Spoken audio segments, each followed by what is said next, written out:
morning, but then let's shift our minds, to the matter that concerns, the discourse already. Let's jump into it. In matters of concern, transparency and accountability, especially when it comes to the electoral processes.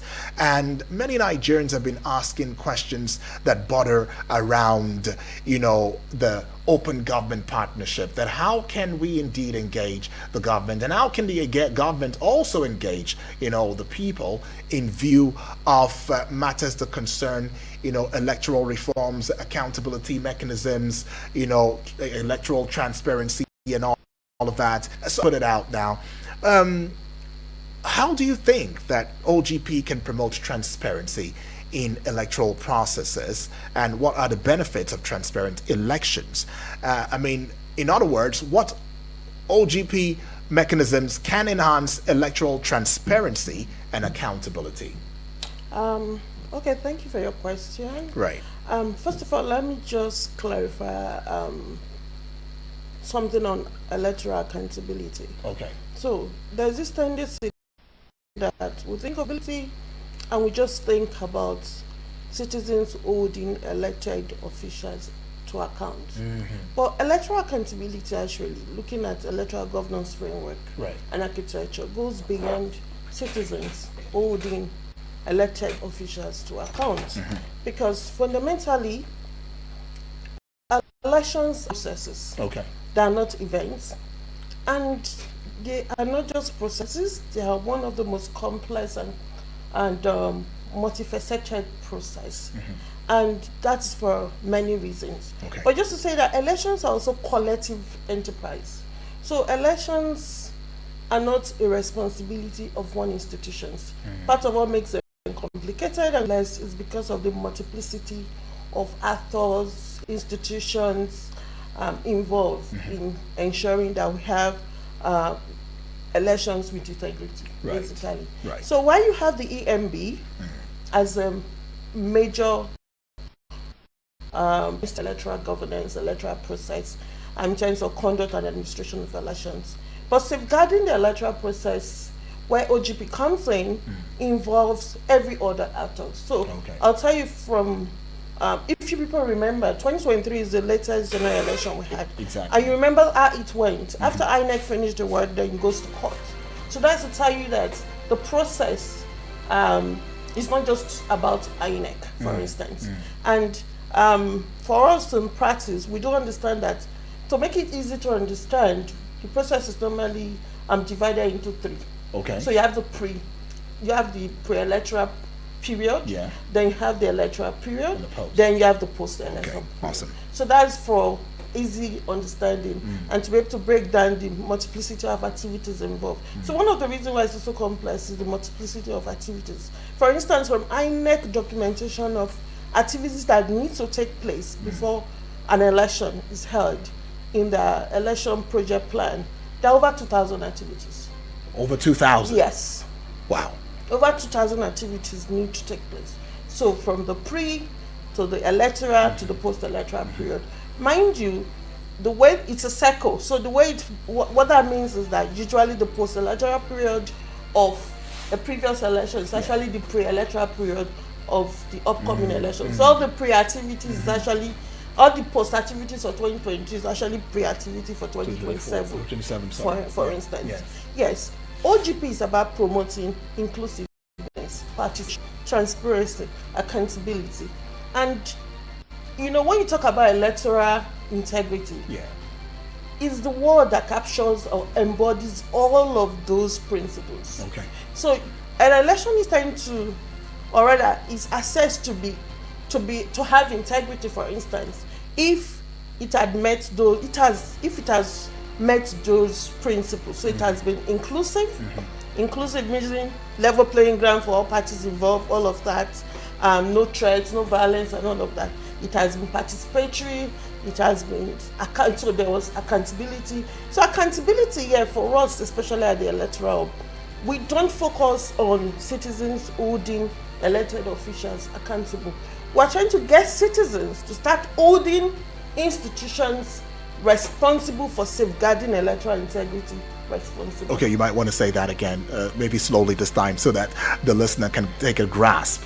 So we're not just holding Elected officials accountable. Yeah. We're also holding institutions responsible for safeguarding electoral integrity accountable. Remember, I just explained about integrity in a very simple way, that it embodies all those 9 principles, right? Yeah. People respond more who they unleash on election day to decide. Not just election day, even during party practices. Why there's so poor women or aspirants wanting to participate in primaries, and that for instance, the led by if police do not citizens. So legally, but the police expected to because vote trading is an electoral malpractice. It's an electoral. There's no arrest. Who is INEC going to prosecute? Are you seeing the connectivity of everybody? That. Yes. Yes. Then, of course, we also talk about elections. We forget that the most important election is the primary election. Really? Yes. That is the real election. No. It's a political primary. If you beans and rice, you don't have a choice now. Either you're choosing rice or you're choosing beans. Yeah, I get that. It's not so, but there's this tendency that everybody will expect, bad candidate, so it's INEC's fault. It's not INEC's fault. INEC is not a political party that is supposed to bring out candidates. So that any way they do their process. So you can do it directly, you can do it indirectly, and all of that. So all of these have implications, and even policy action have been able to provide of OGP electoral INEC responsive to their civic responsibilities in terms of engaging in democracy. Oh, okay. Yes, that's the whole idea around MANSA of which gave birth to National Orientation Agency that we have today, and to engage in civic activities, including electoral activities. Right. And citizens do have a major role to play, especially the electorate. So the difference between citizens and electorates are those people on the voter register, that the register voters. Yeah. Citizens are part of watchdog to ensure integrity of the process is maintained. Accountability. Another thing they can do to ensure they are there to vote. So for instance, the law mandates INEC to produce the number of ballot papers as the number of registered voters. So if you are 95 million registered voters, INEC must provide accountability from them. And it is seen as though they're delivering a disregarding, office. It is seen as though, you've not followed the right channel. How can you go out? Right medium of calling out these institutions and these individuals and these agencies of government, to come to accountability that is feasible, that's plausible, that is sensible, because many will run to social media and call out, we're calling police, we're calling INEC, we're calling this, and all of that. And many a time, it has met, of course, resistance. Every time. In this sense, what should a citizen who is concerned do? Thank you. So, the operational word there is citizen. Right. The word citizen comes from, is linked to civilization, is linked to civic. Okay. So you can demand accountability without being hateful. Okay. You can demand accountability in a civic and proper way. So yes, today we're in the age of high technology, and one of the easy space where people communicate is digital space. Right. I mean, there are also people that air their own dirty linen out there and all of that. Sure. There are different ways to call out government, but you don't call out institutions, but you call them in relation to their own responsibility. Oh, okay. So yes, for instance, you can't go and be calling out the police about lack of a ballot box production or not enough ballots in a polling unit. It's not police responsibility.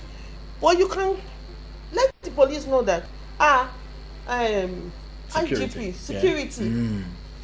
Polling units A, B, C.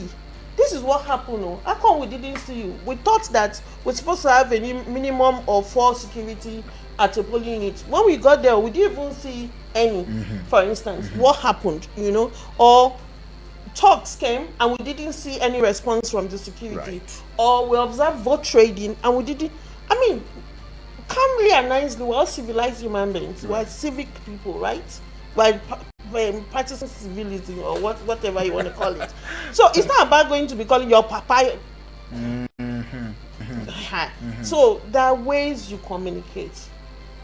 We are not, but it's citizens' right to demand accountability. Okay. Or request accountability. You can write letters. Okay. Attach evidence. You know, because we also have people stories and all of that. So that's why there's always a demand. You must back your allegations with evidence. For easy investigation. Right. So even if you want to talk to the members of the parliament or legislature about a particular act, that okay, this provision in the Electoral Act or in the Constitution, in the field, this is what really happens. You should be able to inform them in a nice way with evidence. You said this in your law, but this is really this is interpreted and it's operationalized in the field. And we think there's a problem with this. Look into it. And you think they would really look into it? Oh yes. Okay. No, I mean, you see, we need to come to a situation in this country where we just need to engage in the appropriate way, regardless of what the outcome will be. Yeah, just engage. What does it take for you to just, like for instance, write a letter? Even if you write the letter and bring it to the public, like, I just wrote to my representative that these are my issues. Yeah. Okay. I get that part. In fact, doing that puts him on the spot to ensure that he responds. Then if he doesn't, it means that he's not a responsive representative and he shouldn't be there. Because part of their job is to respond to their constituencies.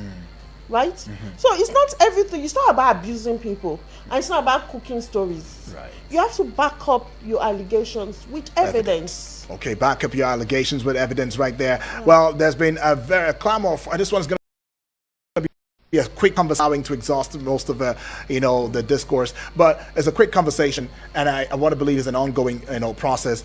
Electoral reforms. All right. Now, what electoral reforms can OGP promote to enhancing accountability and transparency, and what are the potential benefits, of this? And you might also want to look into matters that concern, social media and elections, as well as capacity building. Have we gotten to that stage, or are we still a work in progress? Right. And as you put a cap to it, maybe in 2 minutes, if you can. Okay. So I'll try. One thing OGP, especially us in the OGP sector, can do is actually to do more electoral education. Okay. Sensitize the citizens. For instance, on electoral reform, one of the things that plays out in the field, the Electoral Act allows for special treatment, or will I say, like preferential treatment for specific groups of persons. Right. One of those is people with disability, pregnant women, nursing mothers, the elderly, and all of that. But you find that in the field sometimes when these people come, the electorate are shouting no. And the electoral officials, who are usually young citizens like them, and our NYC members, are forced to respond to the citizens to calm the situation. Because if they insist, for instance, on implementing that provision that says they must attend to this vulnerable groups, the polling unit can turn to something. And basically, there can be breakdown of law and order. So, for instance, you need to deepen that kind of engagement with citizens that look on issues of inclusion, because an inclusion issue, this is what the law says. Right. So citizens need to also understand the law as it is. Okay. Then there are, of course, further room for reforms. I refer to reform Yeah. to enhance citizens' participation in the electoral process. So Awesome. that is fine. Awesome. Awesome. I want to say a big thank you to you. I wish we can go any further, with the discourse already, though. But in conclusion, OGP actually plays a significant role in promoting electoral accountability and citizenship participation in governance. And by engaging citizens, enhancing transparency, and promoting accountability mechanisms, OGP is contributing to better governance outcomes. And just as the princess herself said right here in the studio, that it is an all-inclusive process. The National Assembly has a role to play. The people, the electorate, of course, they have a role to play. The INEC have a role to play, and the political parties, they have a role to play. So all hands must be on deck to make